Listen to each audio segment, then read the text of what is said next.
그 그룹 파루카라는 스탠포드 대학 교수이면서 SDN 오픈 네트워킹 쪽에 되게 선구자 역할을 하시는 분이세요.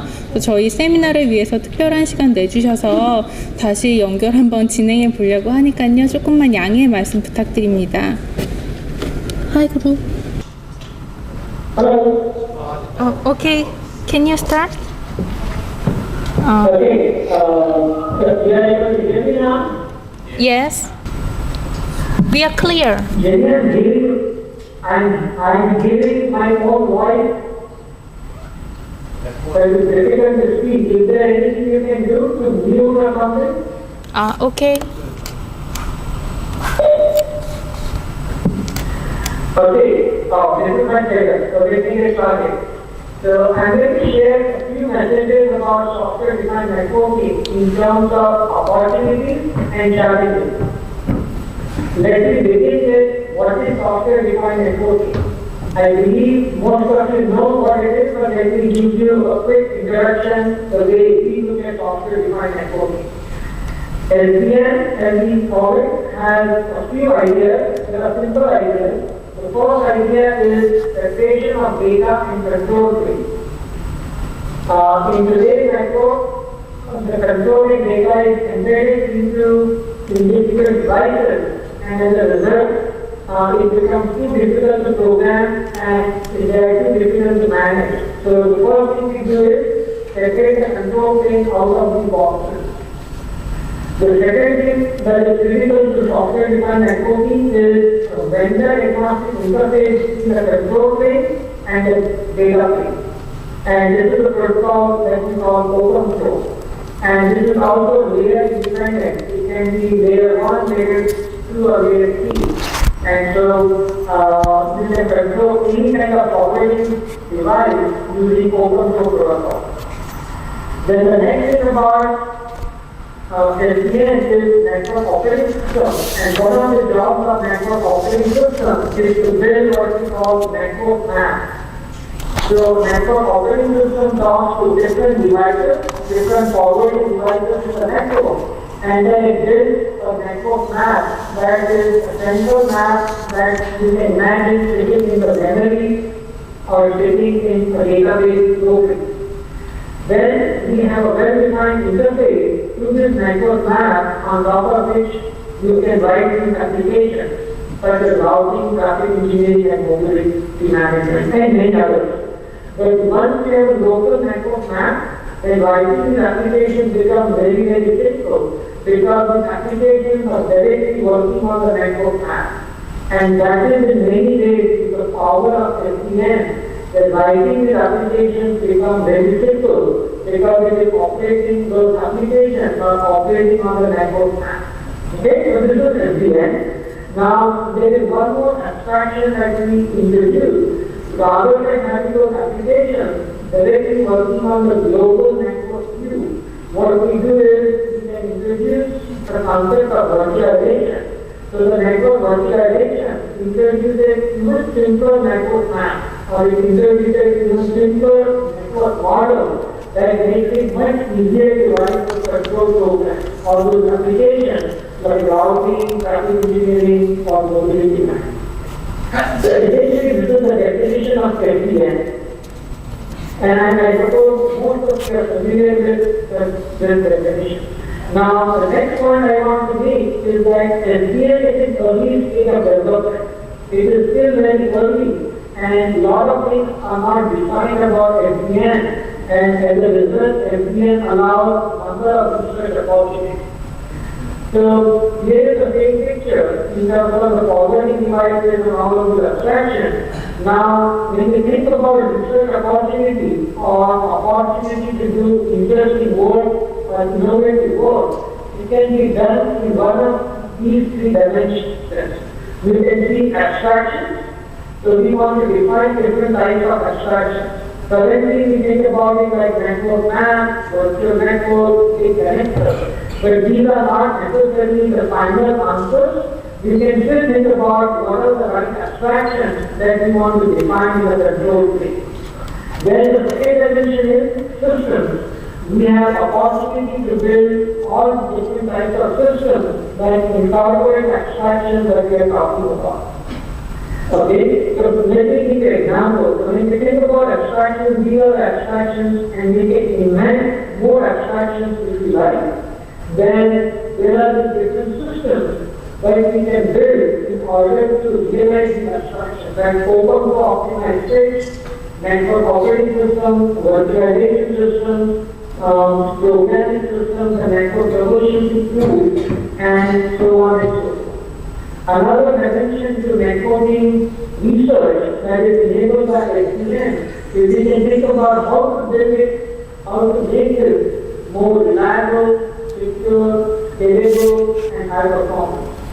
And we can think about making each system more secure, reliable, scalable, or we can think about making the whole architecture more secure, reliable, robust, and so on. So you can see that we still have many interesting areas of research that we can do with SDN, and that is exciting about SDN. The next point I want to make is that the industry is embracing SDN. There is a lot of excitement in the industry about SDN. There are many indications that suggest that. So today, if you look at it, almost every vendor in networking space has announced SDN strategy, or it has SDN products, and it has SDN solutions that it wants to deploy. If you are an enterprise or a data center operator, or if you are a cloud provider or a service provider, everyone has also announced how they want to benefit from SDN, how they want to deploy SDN, and there are many early adopters that are wanting to deploy SDN solutions. Almost every day or every week, we are seeing press releases and media articles about SDN and how the industry wants to run with SDN. So that is a good news that SDN is going. The industry really cares about SDN. Another indication is there is this open networking summit that we are hosting in Silicon Valley next month, and there are more than 40 exhibitors that are coming to exhibit SDN technology and solutions. So this is also very encouraging that these are companies from all different types of networking. Some of them are startup companies, some of them are leading incumbents, some of them are service providers, some of them are software companies, and all of these companies are now wanting to exhibit and demonstrate their SDN solutions and technology. So that's also a very, very good sign. So the next, the summary of this thing is SDN approach many opportunities to do a lot of exciting research and influence the industry. If you are in the field of networking, it has not been too often that we from the research community are able to influence the industry in a significant way. So networking has been relatively stable and what we call occupied, and now with SDN, it is becoming again very hot, and there is an opportunity to work in the industry and try to influence the industry. Now, I want to communicate that Korean research community has been participating in SDN research from very beginning, and that is very critical, very impressive, and I want to congratulate the Korean research community for kind of being early to the SDN party. So that is, very, very good compared to many other parts of the world. Korean research community got engaged with SDN very early. However, there is a challenge. We are not done, right? We still have a long way to go. And so there are two challenges that are important. One is how do we define a relevant research agenda? It is not good enough to work on research topics related to SDN. It is also important to work on relevant research agenda. And the second thing is how do we bring the Korean industry to adopt SDN? I know many of you represent Korean companies. However, as far as I know, there aren't many Korean companies that are adopting SDN. There are too many vendors that are starting to build SDN products and solutions. At least that is that I am familiar with. If you look at Open Networking Summit, you hardly see any company coming from Korea, except maybe OpenFlow, which is a startup company that is building SDN solutions and demonstrating, or a Korean enterprise or a service provider that is adopting SDN. That is the challenge. So, in order to deal with these challenges, I have a set of suggestions. I hope you don't mind me sharing these suggestions with you. The first suggestion I would like to make is we as a researchers or we working in SDN industry, we may want to identify a local enterprise and understand its networking and community challenges. It may be a local university, it may be a local enterprise, and we may want to understand what is the challenge with networking and computing. Maybe the challenge is that they have too many appliances. For example, when we talk to the university or when we talk to the enterprises, they tell us that there are too many appliances that are coming up, and deploying the appliances, managing the appliances is very expensive. Another challenge is there are too many security-related appliances and policies that are very difficult to manage in today's network. Another problem that they mentioned to us is that there are too many VPNs or VLANs, and even with VLAN management in an enterprise is becoming too difficult. Another problem that they are facing is how to they benefit from the cloud trend. How can they build a cloud infrastructure within enterprise, and how can they leverage cloud in the public cloud as well? So these are some of the challenges. So maybe the right skills for us to connect with the university or connect with an enterprise and try to learn what their computing and networking problems are. Once we understand those challenges, maybe we can build a small project site to demonstrate how SDN can happen. That is what we at Stanford have been doing, that is what other universities are doing, that is what number of vendors are trying to do in the US as well. That once they understand the problems of specific enterprises or specific universities, then they want to build a prototype. And the prototype can be built relatively easily. You can build the prototype using open source SDN platforms. There are a number of those open source SDN tools and platforms. There are very expensive, inexpensive or cheap open source enabled switches like COEX, or you can even do a demonstration with Mint, which is a network simulation tool that has come out of Stanford University, for example. Then the ideas can be generalized, and then the results can be shared with vendors in the larger community to influence the larger industry to adopt SDN. Then the third thing is, we can begin an enterprise and university, but at the same time we can also apply the same idea or same recipe with service providers or cloud providers. Do some demonstrations, do some validation that how SDN can help solve real problems. And if you are able to do that, then this will lead to identifying real problems, development of interesting solutions, and really influencing the industry and being able to adopt SDN into real networks. Okay, that is over the suggestion, and with that,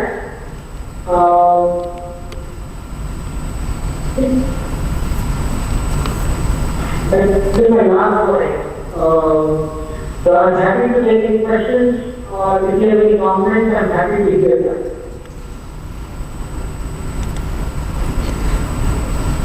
Thank you, Guru. 잘 안 들려. Hello. Hello. Thank you, Guru. And Open Networking Summit, I heard it will be held in Santa Clara in this April. And Open Networking Summit is the granddaddy of all the SDN conference and the origin for the SDN and OpenFlow movement. Could you give us some information about the ONS this April? Sorry. So then, yes, open networking subnet is taking us to the again, 90 is the best networking event of this year. We will bring the whole SDN ecosystem at one place. So you can see, if you go to the website, you can see if you have any early adopters. They are going to come and talk about SDN deployment, their experiences, and how they are using SDN. There will be a number of leading experts, including startups as well as big companies, that will be talking about the SDN solution and how they are helping SDN, their customers with SDN. There will be a plus fest, there will be an exhibition. So I think this is going to be an exciting event, and it is going to be maybe the biggest SDN event of this. Okay, I think many Koreans will also join the ONS, and wish for the successful Open Networking Summit, and looking forward to see you in Korea also. Okay, thank you so much. Thank you. Okay, bye-bye. Bye.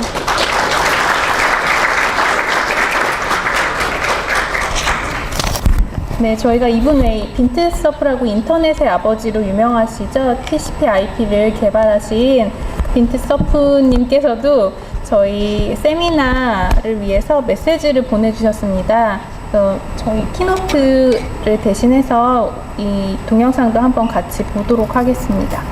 Hello, my name is Vint Cerf. I'm Google's Chief Internet Evangelist. Today I'd like to talk to you about OpenFlow networking. I wish I could be there in person, but unfortunately my schedule didn't cooperate, so you'll have to put up with virtual Vint. OpenFlow networking is one of many techniques for creating layer 2 structures that could lie below a traditional TCP/IP internet. There have been other technologies that have attempted to create these lower layers. Some of you will remember things like X25, frame relay, asynchronous transfer mode, multi-protocol label switching, and now OpenFlow. But OpenFlow really represents something quite new and different. For one thing, it is able to use bits in each of the packets that are outside the normal range of the address fields of the packets. This creates a level of potential and creative new ways of deciding where packets should go and how they should be routed. We are only just beginning to scratch the surface of that capability. As many people know, Google has implemented a version of OpenFlow to run inside of its data centers, providing much more refined control of the flows of traffic inside the data center, enabling much higher percentages of utilization of all the high-speed connections that link our various computers together. I see, or foresee, many new opportunities both to explore and to experiment with this new kind of networking, and in a way, it is a recurrence of the original internet design. Let me explain. When the internet was first designed in 1973, the networks that it interconnected had an underlying network layer. It wasn't called layer 2 exactly because layer 2 was link level. The layer above that actually routed packets around inside the ARPANET, inside the packet radio net, inside the packet satellite net. And of course, Ethernet was contemporary with those systems. And there was no routing going on in the traditional Ethernet because it was more or less broadcast. The problem is you had to know what the MAC address was of the destination in order to make sure that that destination would pick up a packet that was intended for it. And so things like address resolution protocol were used in order to make that binding. So in that sense, the Ethernet was itself a kind of layer 2 network, it just didn't have routing in it. When these Ethernets were interconnected in a more elaborate way, routing trees were established, spanning trees were established in order to create connectivity. And once again, using MAC addresses as a way of identifying the destination. So in a sense, when IP, the internet protocol, was used exclusively as a way of saying where packets were supposed to go, where they came from, we tended to lose the lower level indirect capability of the layer 2 system.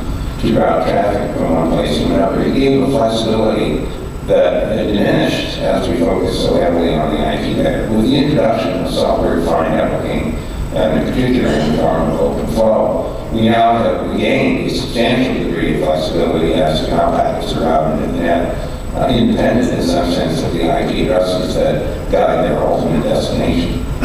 So I'm sure that you're looking forward to a very, very vigorous discussion in the course of this conference. I'm very eager to hear the results, and of course I look forward to seeing what comes out of the Korean initiatives in software-defined networking. Though in the meantime, I hope we'll see you on that.